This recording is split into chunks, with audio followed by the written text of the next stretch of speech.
Are you still up? The whole world and all its treasures and the sea, air, and earth were here when you were born. Begin to think of the untold and undiscovered riches all around you, waiting for the intelligence of man to bring them forth. Look at wealth as the air you breathe. Get that attitude of mind. As Emerson said to the woman, who wanted to prosper, he took her down to the ocean. He said, "Take a look." She said, "Oh, there's plenty of water, isn't there?" He said, "Look at wealth that way, and you'll always have it." Yes, realize it's like the tide, forever flowing out, forever flowing back. A sales manager said to me that an associate of his sold $1 million idea for expansion to the organization. You can have an idea worth a fortune too. Wealth is a thought image in your mind. Wealth is an idea in your mind. Wealth is a mental attitude. He also told me that there were more millionaires now in the United States than at any time in the history of the country. You can have an idea worth a fortune, yes, you can. Moreover, you are here to release the imprisoned splendor within you and surround yourself with luxury, beauty, and the riches of life. Learn that it is necessary to have the right attitude towards money, wealth, food, raiment, clothing, all these things. When you really make friends with wealth, you will always have a surplus of it. It is normal and natural for you to desire a fuller, richer, happier, and more wonderful life. Look upon money as God's idea of maintaining the economic health of the nation, of the nations of the world. When money is circulating freely in your life, you're economically healthy. In the same manner as when your blood is circulating freely, you are free from congestion. Begin now to see money in its true significance and role in life as a symbol of exchange. That's all it is. It has taken many forms down through the ages. Money to you should mean freedom from want. It should mean beauty, luxury, abundance, sense of security, and refinement. You're entitled to it.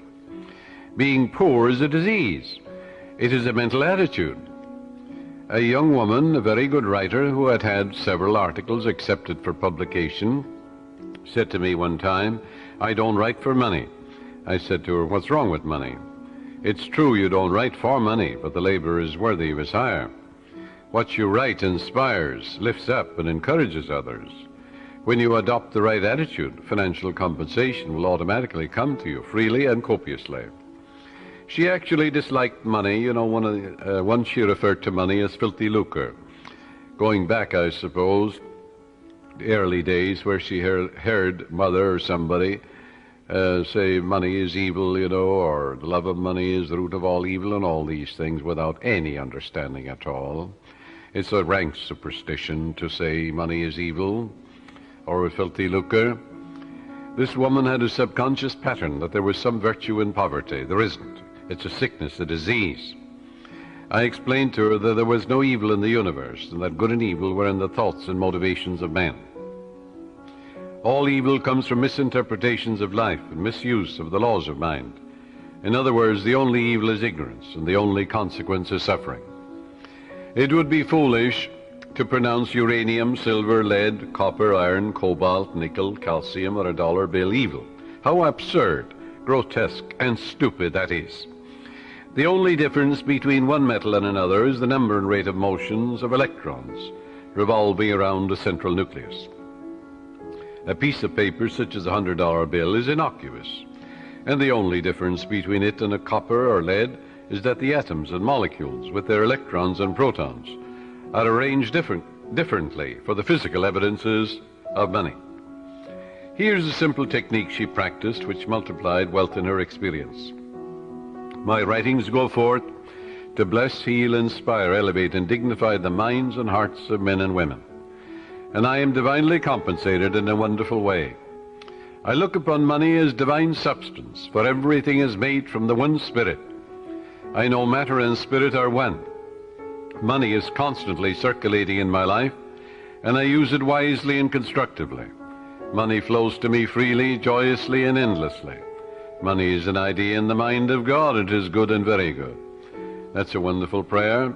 It eradicates that superstitious nonsense about money being evil and things of that nature, or there's some virtue in poverty, or the Lord loves the poor. All of that is rank superstition. It is frightful ignorance, that's all it is. This young lady's changed attitude towards money has worked wonders in her life. It'll work wonders in your life too. And she has completely eradicated that strange, superstitious belief that money was filthy lucre. She realized that her silent condemnation of money caused money to fly from her instead of to her. Her income has tripled in 3 months, which was just the beginning of her financial prosperity. Some years ago, I talked with a clergyman who had a very good following. He had an excellent knowledge of the laws of mind and was able to impart this knowledge to others. But he could never make ends meet. He had what he thought was a good alibi for his plight by quoting from Timothy. For the love of money is the root of all evil. That's in the book of Timothy, in the 6th chapter, 10th verse. Forgetting what followed in the 17th verse of the same chapter. In other words, taking it out of context. When Paul charges the people to place their trust or faith in the living God, who giveth us richly all things to enjoy. That's also in the book of Timothy. Love in biblical language is to give your allegiance, loyalty, and faith to the source of all things, which is God or the living Spirit or the life principle in you. You are not, therefore, to give your allegiance, loyalty, and trust to created, but to the Creator, the eternal source of everything in the universe, the source of your own breath, source of your life, the source of the hair in your head, the source of your heartbeat, the source of the sun and the moon and the stars, the source of the world and the earth you walk on. If a man says, all I want is money, nothing else, that's my God, and nothing but money matters. He can get it, of course, but he's here to lead a balanced life. Man must also claim peace, harmony, beauty, guidance, love, joy, wholeness in all phases of his life. How can he live without courage, faith, love, goodwill, joy in this world today? Nothing wrong with money, not a thing in the world. But that's not the sole aim in life. To make money the sole aim in life would constitute an error, a wrong choice. There wouldn't be anything evil in it, but you'd be imbalanced and lopsided. You must express your hidden talents. You must find your true place in life. You must experience the joy of contributing to the growth, happiness, and success of others. We're all here to give. And give of your talents to the world. God gave you everything. God gave you himself. You have a tremendous debt to pay because you owe everything you have to the infinite. Therefore, you're here to give life and love and truth to your ideals, to your dreams, your aspirations. You're here to row the boat and put your hand to the wheel and contribute to the success and happiness not only of your children but of the whole world. To accumulate money to the exclusion of everything else causes man to become imbalanced and lopsided and frustrated. Yes, as you apply the laws of your subconscious in the right way, you can have all the money you want and still have peace of mind, harmony, wholeness, and serenity. You can do a lot of good with it. You can use it wisely, judiciously, and constructively, like anything in nature.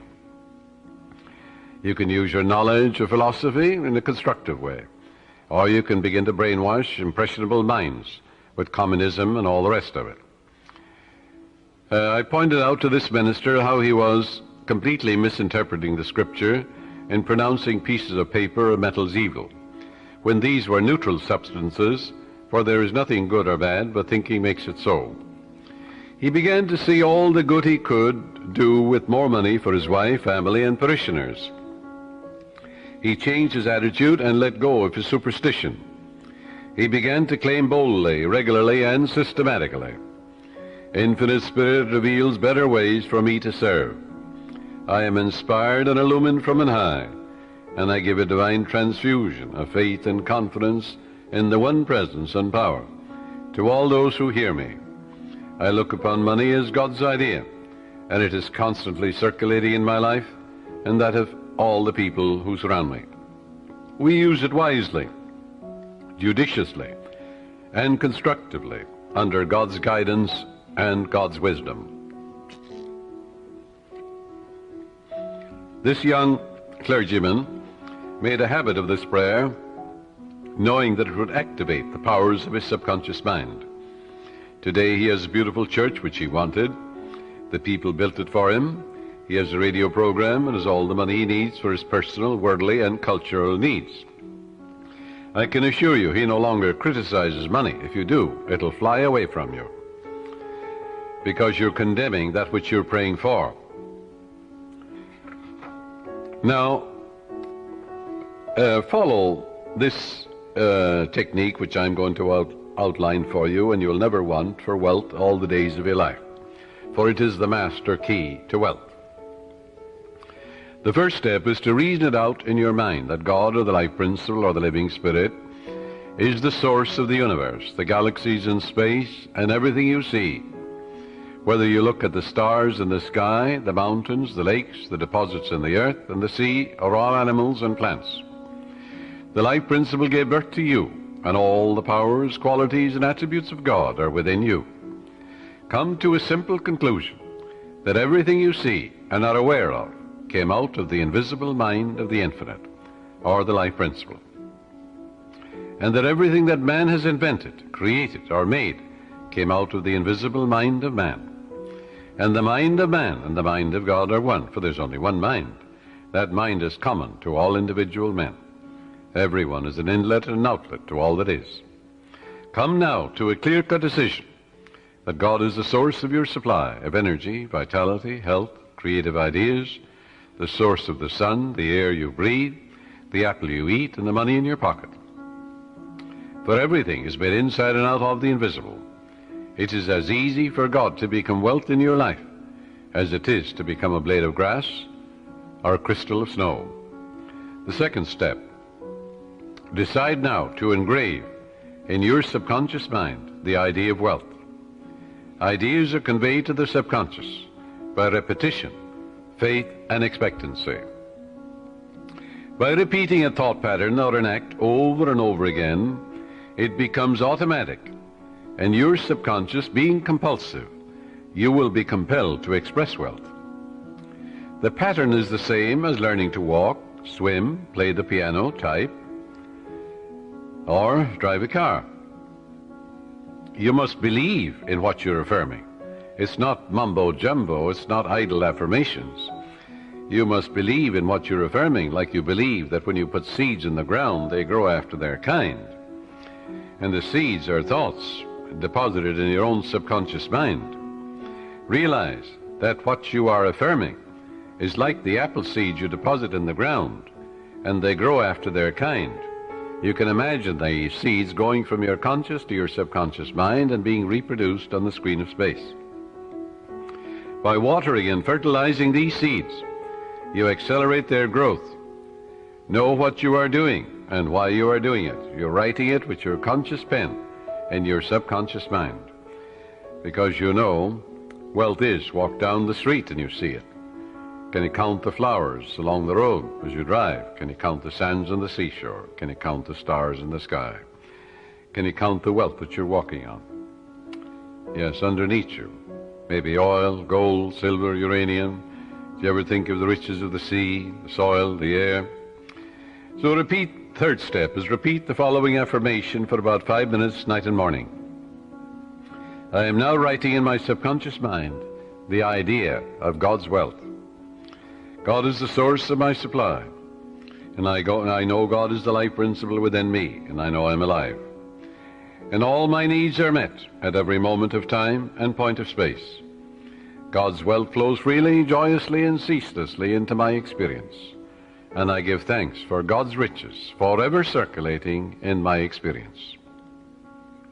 Step 4. When thoughts of lack come to you, such as, I can't afford that trip, or I can't meet that note in the bank, or I can't pay that bill, never, never finish a negative statement about finances. This is mandatory. Reverse it immediately in your mind by affirming, God is my instant and everlasting supply, and that bill is paid in divine order. If a negative thought comes to you 50 times in 1 hour, reverse it each time by thinking and affirming, God is my instant supply, meeting that need right now. After a while, the thought of financial lack will lose all momentum, and you will find your subconscious is being conditioned to wealth. If you look at a new car, for example, never say, I can't buy that or I can't afford it.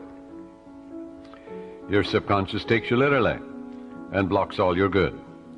On the contrary, say to yourself, that car is for sale.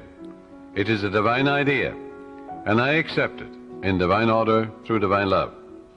This is the master key to wealth. It's impossible for any sincere person to practice this technique and not have all the wealth he or she needs all the days of your life. So follow it, and you're setting the law of opulence in operation. It will work for you as well as for anybody else. The law of mind is no respecter of persons. Your thoughts make you wealthy or poor. Choose the riches of life right here and right now. A sales manager sent me one of his men for counseling. This salesman was a brilliant college graduate. He knew his products very well. He was in a lucrative territory, but was making only $5,000 annually in commissions. The sales manager felt he should double or at least triple it. In talking to the young man, I found he was down on himself. He had developed a subconscious pattern or self-image of $5,000 a year. In other words, that's all I'm worth. He said that he had been born in a poverty-stricken home and that his parents had told him that he was destined to be poor. His stepfather had always told him, you'll never amount to anything, you're dumb, you're stupid. These thoughts were accepted by his impressionable mind, and he was experiencing his subconscious belief in lack and limitation. I explained to him that he could change his subconscious mind by feeding it with life-giving patterns. Accordingly, I gave him a mental and spiritual formula to follow, which would transform his life. I explained to him that he should under no circumstances deny what he affirmed, because his subconscious mind accepted what he really believed. Your subconscious mind accepts your convictions, what you really believe. So believe in God's wealth and God's riches, which are all around you, by the way. He affirmed every morning before going to work, I'm born to succeed. I'm born to win. The infinite within me can't fail. Divine law and order govern my life. Divine peace fills my soul. Divine love saturates my mind. Infinite intelligence guides me in all ways. God's riches flow to me freely, joyously, endlessly, ceaselessly. I am advancing, moving forward, and growing mentally, spiritually, financially, and in all other ways. I know these truths are sinking into my subconscious mind, and I know and I believe they will grow after their kind. A year later, when I met this young man again, I discovered that he had been transformed. He had absorbed these ideas which we had discussed, and he said, I am appreciating life now, and wonderful things have happened. I have an income of $25,000 this year, 5 times greater than the previous year. He has learned the simple truth that whatever he inscribes in his subconscious mind becomes effective and functional in his life. That power is within you. You can use it also. The young boy who's operating this machine while I am broadcasting, his name is Robbie Wright. He told me about his uncle who used to work in a bank. And this uncle wanted to make more money for his wife and his children. And he was always affirming, God is my instant supply, I'm divinely guided in all ways, infinite spirit opens up a new door. Well, he told me that his uncle was in town about 2 months ago, and that his salary now is $200,000 a year, all his expenses paid. And he was getting $40,000 when he started to realize the truth about himself. And he's able to do great things and living a wonderful life down south in another state. All of this is an idea. All it was an idea in his mind. Wealth is an idea. A radio is an idea, television is an idea, an automobile is an idea, everything you look at is an idea. Suppose you destroyed all the automobiles in the world due to some holocaust. Well, an engineer could run them off, couldn't he? And we'd have millions of them in no time. Use the following meditation for assurance in achieving financial wealth. Thou madest him to have dominion over the works of thy hands. I know that my faith in God determines my future. My faith in God means my faith in all things good. I unite myself now with true ideas, and I know the future will be the image and likeness of my habitual thinking. As a man thinketh in his heart or subconscious, so is he. From this moment forward, my thoughts are on whatsoever things are true, whatsoever things are honest, whatsoever things are just, whatsoever things are lovely and of good report. Day and night I meditate on these things, and I know these seeds, which are thoughts, which I habitually dwell upon, will become a rich harvest for me. I am the captain of my soul. I am the master of my fate. For my thought and feeling are my destiny. You see, prayers and affirmations are not for the purpose of changing God or the living spirit or the life principle or influencing the divine. God is the same yesterday, today, and forever. You don't change God, but you align yourself mentally with that which was always true. You don't create harmony. Harmony is. You don't create love. God is love. That love of God is within you. You don't create peace. God is peace, and God indwells you. But you must claim that the peace of God floods your mind. You must claim that the harmony of God is in your home, your harmony is in your pocketbook, in your business, in all phases of your life. All of good is available to each of us. Our prayers and affirmations are for the purpose of bringing our own mind to the point where we can accept the gifts which were given to us from the foundation of time. For God is the giver and the gift.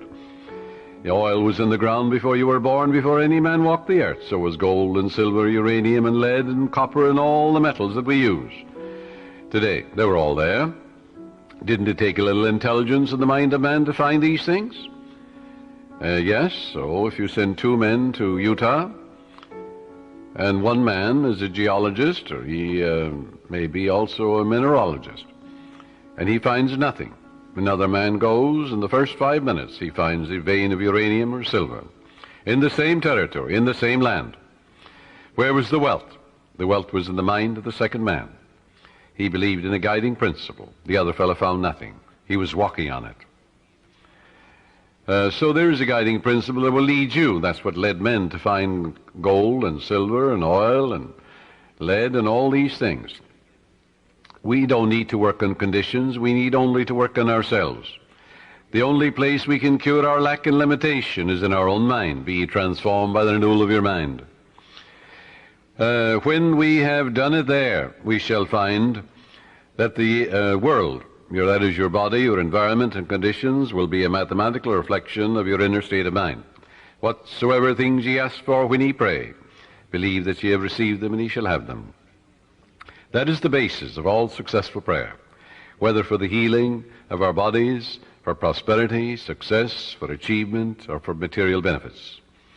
Once you convince your deeper mind that you have the thing you want, it will proceed immediately to bring it to pass. You might say to me, how can I convince my deeper mind, my subconscious, that I have riches or any other good thing, when my common sense tells me that bills are piling up, creditors are after me, the bank is calling up to pay for the mortgage and for the money I owe and so on. You can't. If you keep thinking about debts and obligations and how much you owe, you'll only magnify your misery. But here is a truth about the laws of your mind. Your deeper mind accepts as a fact whatever you repeat to it in convincing tones, often enough, just the same as you learn to walk. You had a thought pattern, an act, whether it's swimming or walking or playing tennis or golf, and you repeat it over and over again. You knew what you were doing and why you were doing it. You want to learn to walk, you want to learn to dance, you want to learn to swim. So finally your subconscious assimilated the pattern, didn't it? And then you swim automatically and you walk automatically. The same procedure in praying for wealth or anything else. Once your subconscious accepts the statement as a fact, it proceeds to do everything possible to bring riches to you. Now, that's the whole purpose of affirmations, so that you convince yourself of the truth of that which you affirm. Then your deeper mind will bring these things to pass. Many men say to me, I got an affirmation from someone, and it said, I am rich and prosperous now, I am successful, and I'm very wealthy. That affirmation, he said, succeeded in making me much more aware of my need, because, you see, he believed more in poverty and lack than he did in the riches all around him. So I explained to him, I said, you must turn away from that pattern and come back, change your belief. Your subconscious accepts what you believe. I said, look around you, realize that God created you and the whole world. It's an invisible spirit within you. Everything is made inside and out of it. It started your heartbeat. It's the air you breathe, the water you drink, it's the fruit that you eat. And therefore turn away and turn within and change that and say, I recognize the eternal source of my supply. God is the source of my supply. All my needs, spiritual, mental, material, are met at every moment of time and point of space. And God's wealth is circulating in my life, and there's always a surplus. So by day and by night I'm advancing, moving forward and growing, spiritually, mentally, materially, financially, intellectually, in every way. And all things be ready if the mind be so. It is done unto me as I believe. And before they call I will answer, while they're yet speaking I will hear. Oh, how I love thy law. Let it be my meditation both day and night. And the law is, I am what I contemplate. I am what I believe myself to be. According to my faith is it done unto me. God gave you richly all things to enjoy. God made you rich, why then are you poor? And as he began to realize the source of the infinite ocean of supply, the source of the very hair in his head, you know, the source of the power that enables him to lift a chair, the source of the grass, the source of the hay in the field, the source of the cattle in 1,000 hills. He began to realize the source. He aligned himself with it. And then it made sense to him. Then he realized that he was writing in his subconscious mind the idea of wealth, of growth, and prosperity. He changed his belief to a belief in the riches, the endless riches all around him, instead of poverty, which was a false belief in his mind. Don't you know there's enough fruit rots in the tropics to feed all humanity? Nature is lavish, extravagant, bountiful. God gave you richly, yes, all things to enjoy. These things, he said, I've said unto you, that my joy might remain in you, and your joy might be full. Heretofore you've asked for nothing, now ask, that your joy might be full. And I am come that you might have life, and have it more abundantly. Heretofore you've asked for nothing, now ask, that your joy might be full. But to ask, you see, in the Bible is to claim. And as Paul says, you claim it boldly, but you know what you're doing and why you're doing it. So if you have a lot of debts and obligations, a lot of bills to pay, don't worry about them. Turn to the source, which is endless. Remember the farmer, what he says to you. He says, well, I don't worry about the weeds. The grain is growing, and it will kill all the weeds. That's what the farmer tells you. Likewise, as you focus on your good, on guidance and right action, and the eternal source of your supply, whether it is mental or spiritual or financial you need, there's but one source, not two. And as you turn to it and give thanks for that endless supply, then all the weeds will be killed. Thoughts of lack and limitation will die in you, and God will multiply your good exceedingly. Joy into your life. Pray for joy by claiming it. The joy of the Lord is my strength, the Bible says. Repeat that to yourself, and after a while, you'll be amazed what will happen to your bloodstream and to the general circulation. Don't keep analyzing it or gritting your teeth about it. Just know that joy is the elan of life, the expression of life. Don't work like a horse at it. Use no willpower, no muscle power, no blood vessel power is involved in this mental and spiritual therapeutic technique. Just know and claim that the joy of the Lord is flowing through you now, and wonders will happen as you pray this way. Freedom and peace of mind will be yours as a result. If you have peace of mind, you'll have peace in your pocketbook, in your home, in your relationship with people, for peace is the power at the heart of God. And there is a river, the streams whereof make glad the city of my God. The city of God is your mind, the people who dwell there. Well, you know very well who dwells there. Your thoughts, ideas, images, beliefs, opinions. Make sure they conform to the divine standard. A woman said to me, I was blocked financially. I had reached the point where I had not enough money for food for the children. All I had, she said, was $5. I held it in my hand and said, God will multiply this exceedingly according to his riches and glory. And I am now filled with the riches of the infinite. All my needs are instantaneously met now on all the days of my life. All right, she believed that. It wasn't idle words. You don't gain the ear of God by vain repetitions. No, you must know what you're doing and why you're doing it. You must know that your conscious mind is a pen, and you're writing something, engraving something in your subconscious mind. And whatever you impress your subconscious mind with will be expressed on the screen of space. It'll come forth as form, function, experience, and events, good or bad. So make sure you plant that which is lovely and of good report. She said, I affirmed that all my needs are instantaneously met now in all the days of my life for about a half an hour, and a great sense of peace came over me. I spent the $5 freely for food. The owner of the market asked me if I wanted to work there as a cashier, since the present one had just gotten married and left. I accepted it, and shortly afterwards I married the owner, my boss, and we have experienced and are experiencing all the riches of life. This woman looked to the source. She didn't know how her prayer would be answered, because you never know the workings of the subconscious. She believed in her heart in the blessings of the infinite. Follow. To believe is to live in the state of being it. It also means to be alive to the eternal truths. Her good was magnified and multiplied exceedingly, because the subconscious always magnifies what you give attention to. There is a presence and a power within you, and you can use it, and you can stir up, as Paul says, the gift of God within you. For God is the giver and the gift, and everything has been given to you. And therefore you can tune in and claim guidance, right action, beauty, love, peace, abundance, security. You can say to yourself, well, God's ideas unfold within me, bringing me harmony, health, peace, and joy. If you're in business, you're a professional man, you're an artist, you're an inventor, just sit down quietly and say, God reveals to me new creative ideas, original, wonderful ideas, which bless humanity in countless ways. And then watch the wonderful ideas come to you.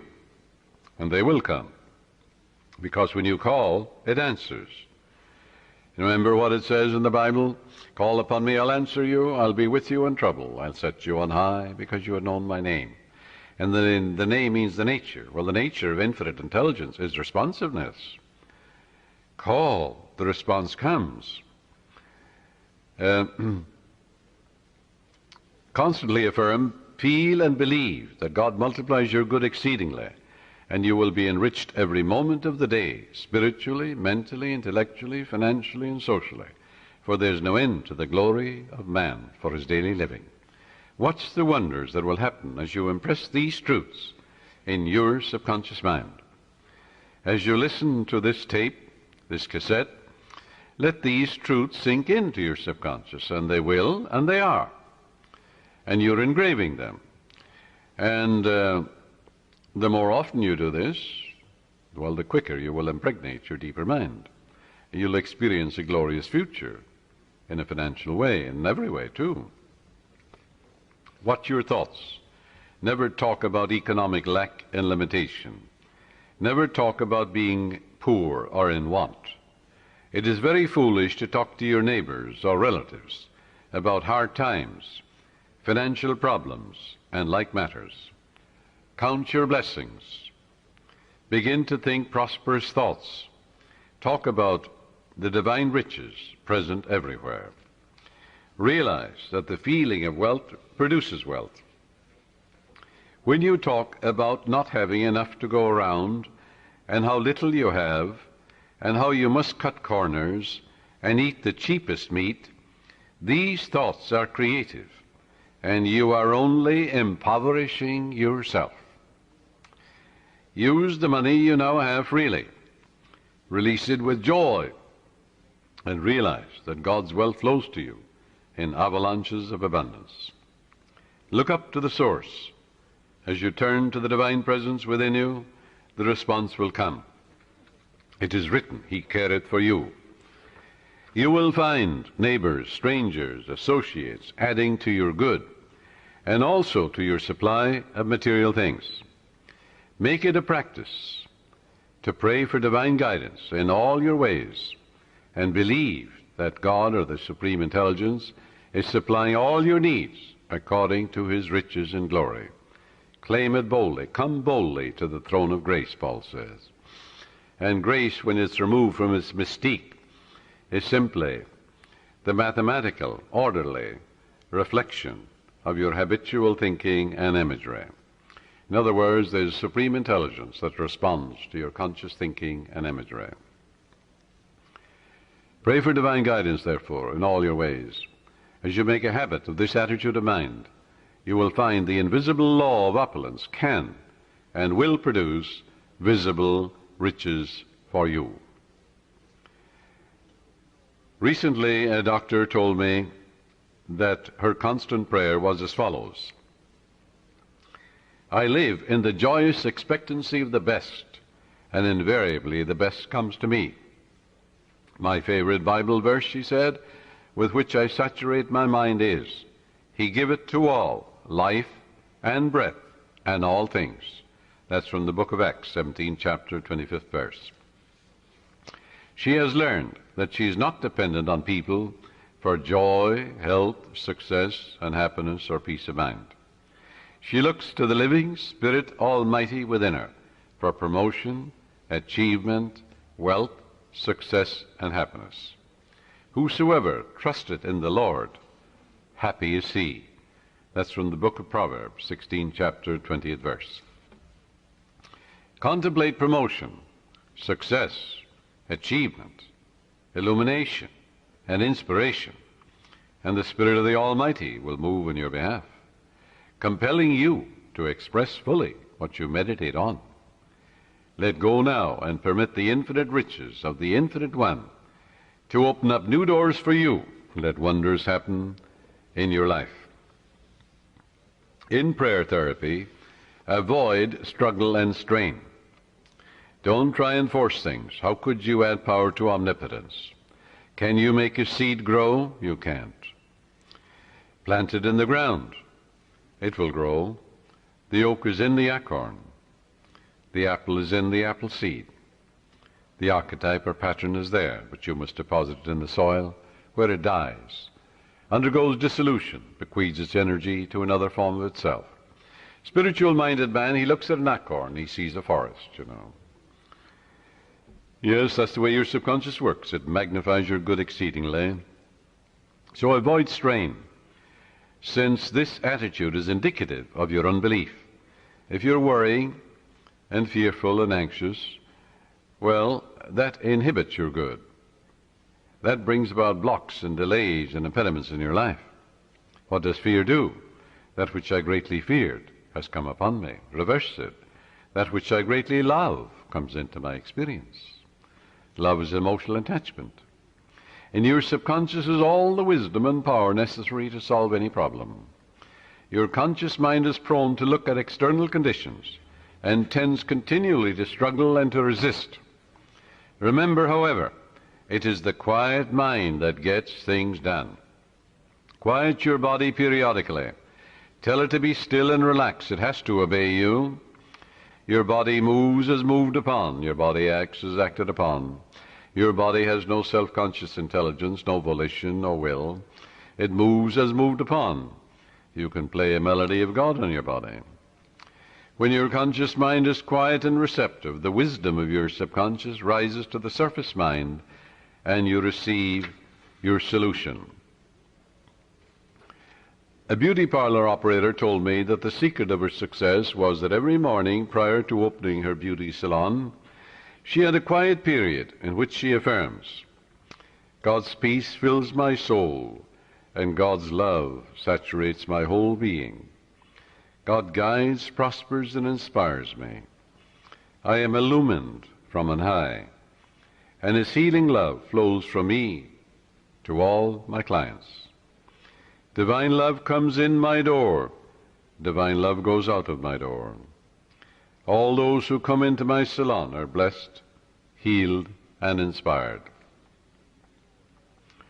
The infinite healing presence saturates the whole place. This is the day the Lord hath made, and I rejoice and give thanks for the countless blessings which come to my clients and to myself. She had this prayer written out on a card and reiterates these truths every morning. At night she gives thanks for all her clients, claiming that they are guided, prospered, happy, and harmonious, and that God and His love flow through each one, filling up all the empty vessels in her life. She stated to me that following this prayer technique pattern, at the end of 3 months she had far more clients than she could handle, had to hire 3 additional operators. She had discovered the riches of effective prayer and is prospering beyond her fondest dreams. The sales manager told me that he had been fired because of excessive drinking on the job and because of being involved with one of the secretaries in the office. He was very distressed, dejected, and worried about his wife, his income, and his future. In talking with his wife later, I discovered that she was a chronic nagger and had tried unsuccessfully to dominate and control her husband. She was abnormally jealous and very possessive, and she clocked him in every evening, creating a scene if he were not home at a certain hour. He was emotionally and spiritually immature and did not handle the matter at all constructively. He deeply resented her nagging and her clocking of his arrival at home, and retaliated by drinking and becoming involved with another woman. He said to me, I just wanted to get even with her. Both of them agreed it takes 2, to make a go of marriage. It takes 2 to prosper. If a husband and wife will agree in prosperity and success, agreement means harmony, they will prosper. They'll have all the money they need to do what they want to do when they want to do it.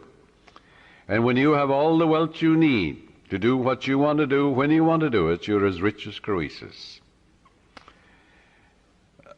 Both of them agreed to start a prayer process night and morning, realizing that as they prayed for each other, there could not possibly be any bitterness, hostility, or resentment, as divine love casts out everything unlike itself. And it does. She prayed night and morning as follows. My husband is God's man. God is guiding him to his true place. What he is seeking him. Divine love fills his soul. Divine peace fills his mind and heart.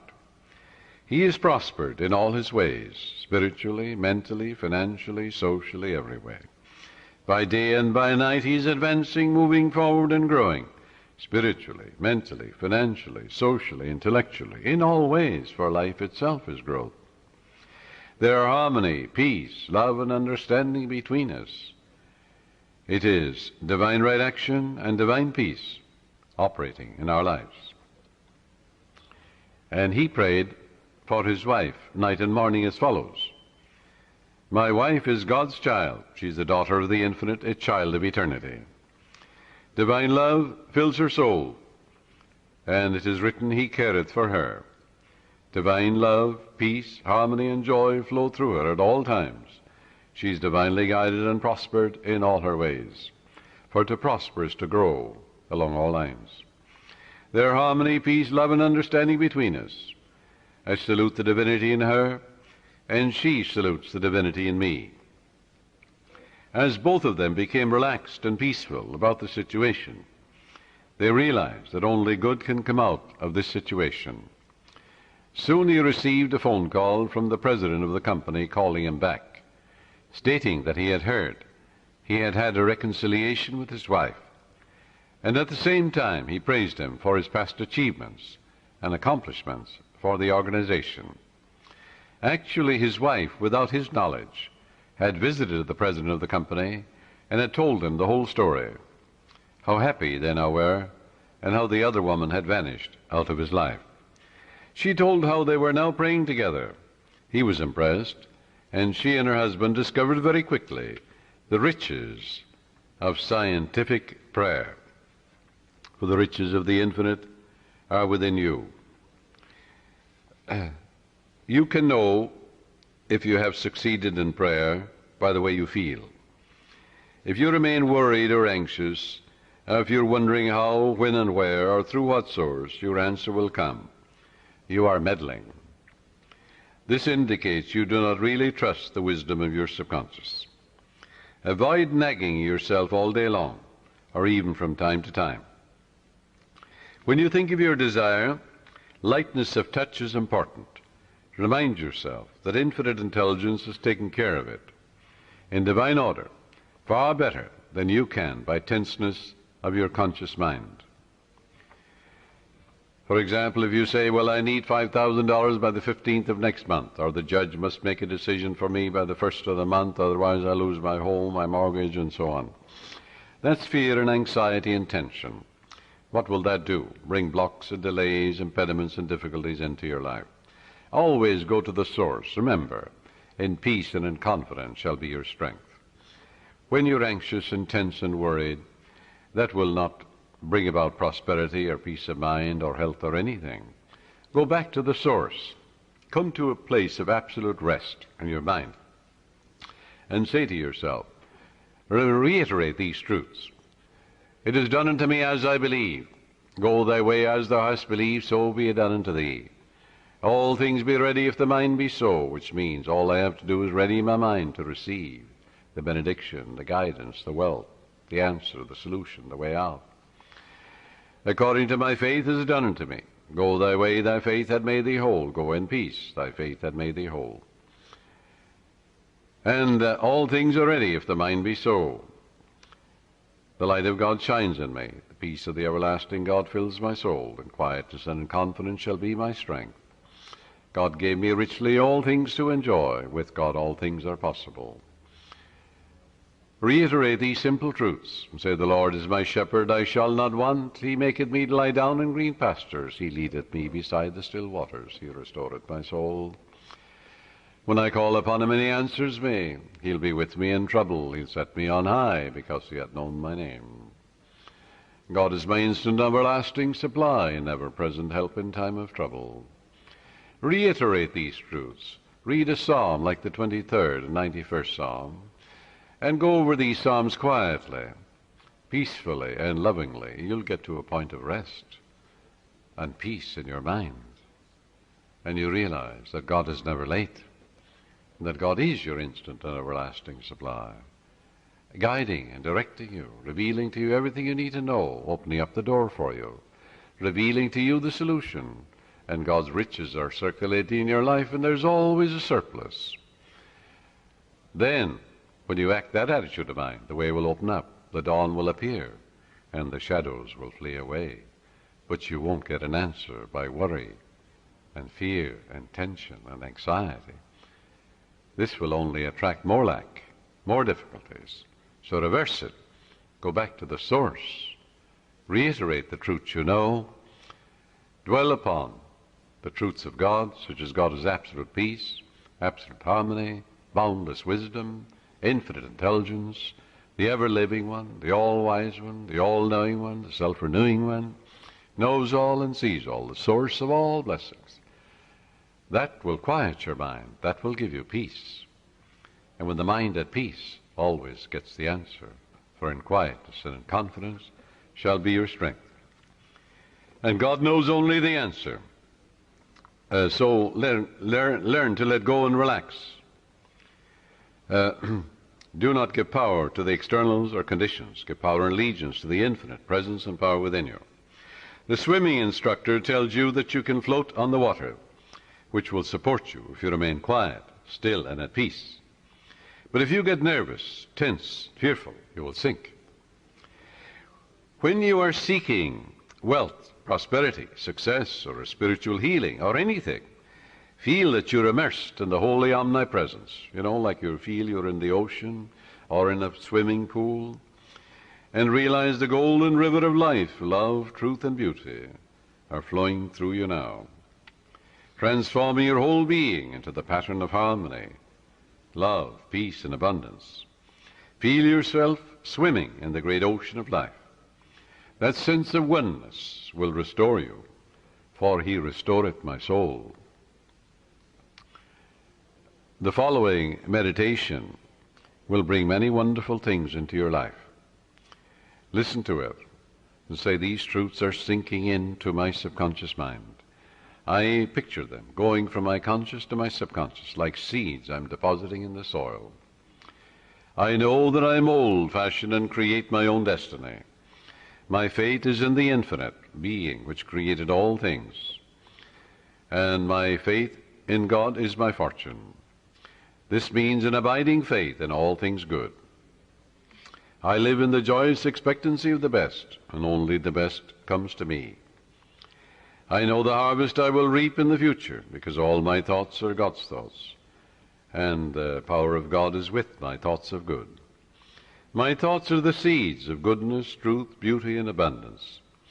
I now place my thoughts of love, peace, joy, success, abundance, security, and goodwill in the garden of my mind. This is God's garden. The glory and beauty of God will be expressed in my life, and I will know it. My garden will yield an abundant harvest. From this moment forward, I express life, love, and truth. I am radiantly happy and prosperous in all my ways. And God multiplies my good exceedingly. To prosper means to succeed, to thrive, to turn out well. In other words, when you are prospering, you're expanding, growing spiritually, mentally, financially, socially, and intellectually. Never be envious or jealous of another person's wealth or promotion or their diamonds or jewels, for that would impoverish you. That would attract lack and limitation to you. Rejoice in their success, in their prosperity, in their wealth, and wish for them greater riches, because what you wish for the other, you're wishing for yourself, for you're the only thinker. What you think about the other, you're creating in your own mind and body and experience, and also your pocketbook. This is why you rejoice in the success and the prosperity and the millions that others have. In order to truly prosper, it is necessary that you become a channel through which the life principle flows freely, harmoniously, joyously, and lovingly.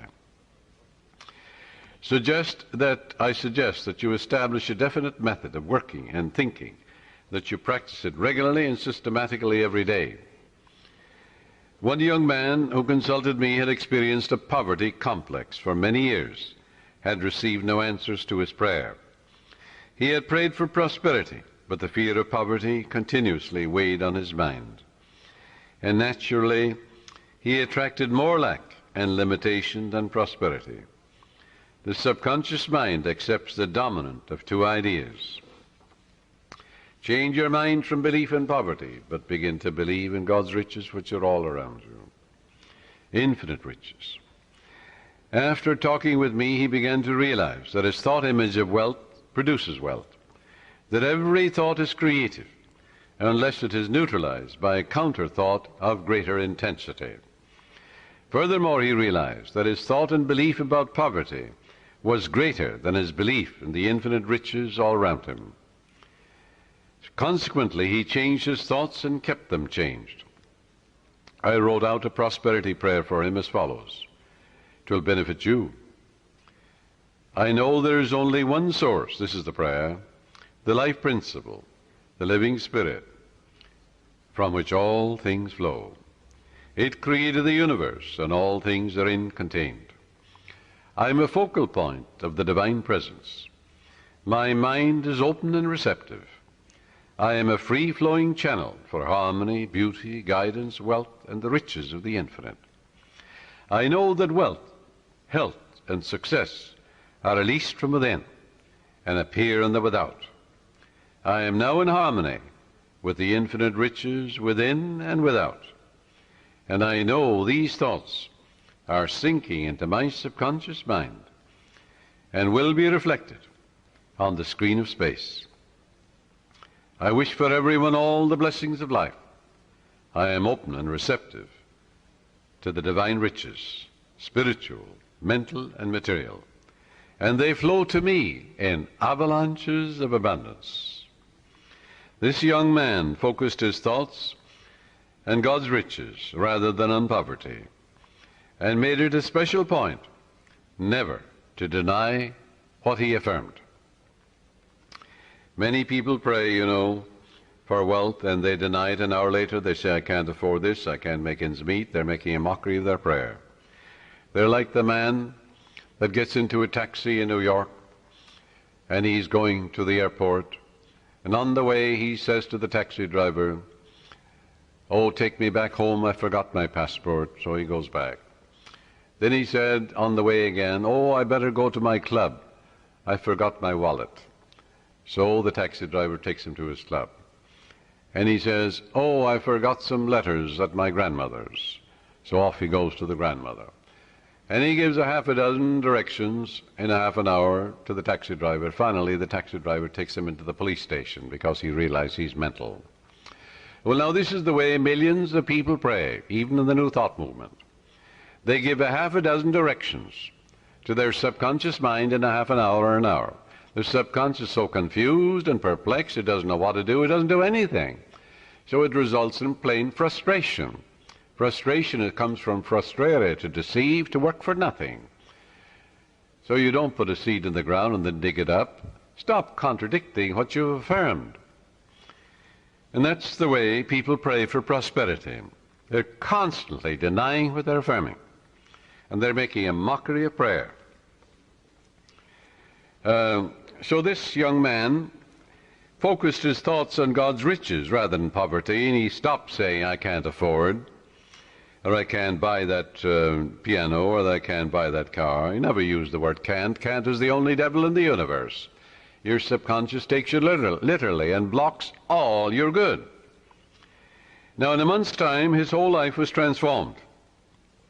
He affirmed the above truths, which I just mentioned, morning and evening for about 10 minutes, slowly and quietly, engraving them in his mind, knowing what he was doing, believing what he was doing, knowing that he was actually writing down these truths in his subconscious mind, causing the latter to be activated and to release its hidden treasures. For the gold mine is in your subconscious, the diamond mine is there.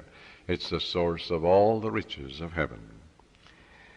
Although this man had been a salesman for 10 years with rather dim prospects for the future, suddenly he was made sales manager at $30,000 a year plus prime benefits.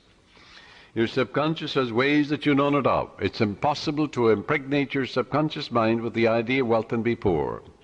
It's impossible to impregnate your subconscious with the idea of success. Good heavens, you are born to win, to succeed. The infinite can fail. You're born to triumph. Son, thou art ever with me, and all that I hath is thine. Let your prayer be, by day and by night I'm advancing, moving forward and growing. God gave me richly all things to enjoy.